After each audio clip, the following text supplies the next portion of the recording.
What's up, everybody? It's Freeman here, and today we got a game of Trevenant versus kind of a rogue deck that I wouldn't say is very competitive, but I'll just show you guys how to set up Trevenant, kind of what you want to do on your first turn.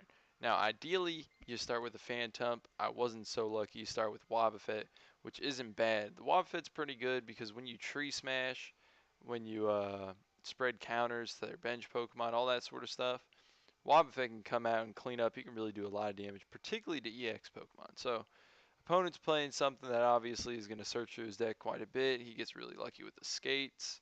I never get lucky with skates. I'm like tails, tails. This guy's like heads, heads. He needs to go. He needs to go gamble. He needs to play the lottery. You know, he's gonna bring home the bacon. So he's got double skates, TNO. He's got the draw 9, the level ball, the double unknown. He's gonna draw 10. This guy's going through his deck. Now he's playing Pumpkaboo and he's gonna evolve it and whatnot, but we're focused on what I got.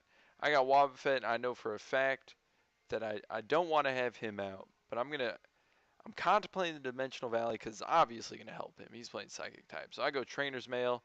I see the Wally. That's a great choice. You know, I'm gonna pick up the Wally. That means I can Trevenant this turn. So I've got the Float Stone. You put it on Wobbuffet. That way I can bring it back. I'm gonna Ultra Ball.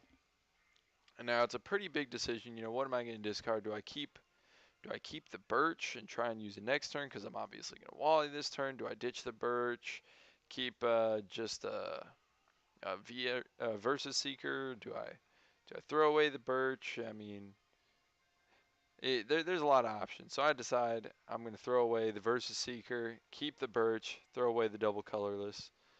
Check the board state. I end up doing that about a million times every time I search for something. So I got the Phantom, the young Phantom. Go ahead, drop that. Wally out. I was trying to do a Lysander style where you drop it on the card like it's going to select that and automatically do it for me. So Trevenant comes out. Item lock initiated. Go ahead, put the energy on Trevenant and retreat Wobbuffet for now. Throw out Trevenant, end the turn. I can't exactly attack. It would be nice if I could, but there's no way to play double colorless and the sidekick turn one. You know, that's craziness.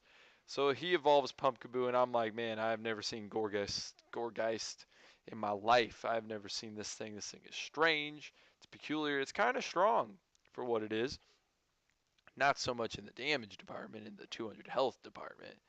But he can't use items. He does what he can, which is not much. So it's my turn. I'm still debating the Dimensional Valley. I'm like, it helps him, but it helps me. Yes, no, maybe so. Let's see what I do. Do I throw it all in Sycamore? Do I see if Birch is cooled today? Do I play the Dimensional Valley? Do I not? There's a lot. There's pros and cons to it. I decide it's not worth it on the pro side. So I Sycamore. I throw it away. And this is exactly what I want to see. Double colorless energy. Gives me the ability to tree slam. Put some damage on that bench. Bursting balloons means if he hits me, he's going to take some damage. Sets up for Wobbuffet, which is always great because the damage from balloons, double +1 counter with the Wobbuffet, always good. Now, Pokemon Center Lady, I don't really like her. I think it's slow using a supporter to do something like that, but I could splash that as a one of in a couple decks. I could see that. So he basically trades his supporter for my item, and he puts in a little bit of damage on my side. So go ahead, hammer off that special energy, and now I'm contemplating: do I swap for Wobbuffet? Do I put the bursting balloon on? Where do I go with this? And I think I bursting balloon. If he hits me, that means Wobbuffet can come out and clear very easily. I know that's what I'm gonna end up going with. Gotta check. Gonna read this. Gonna read that. Gonna decide. That's what I go with. Place the energy. Go ahead with the tree slam. Do enough damage to hit him, and then set him up for the bursting balloon plus Wobbuffet to just be game over for him. So I'm pretty sure this is where he scoops. He Tano doesn't draw what he wants, but that's the power of item lock. It kind of shuts the opponent down real quick.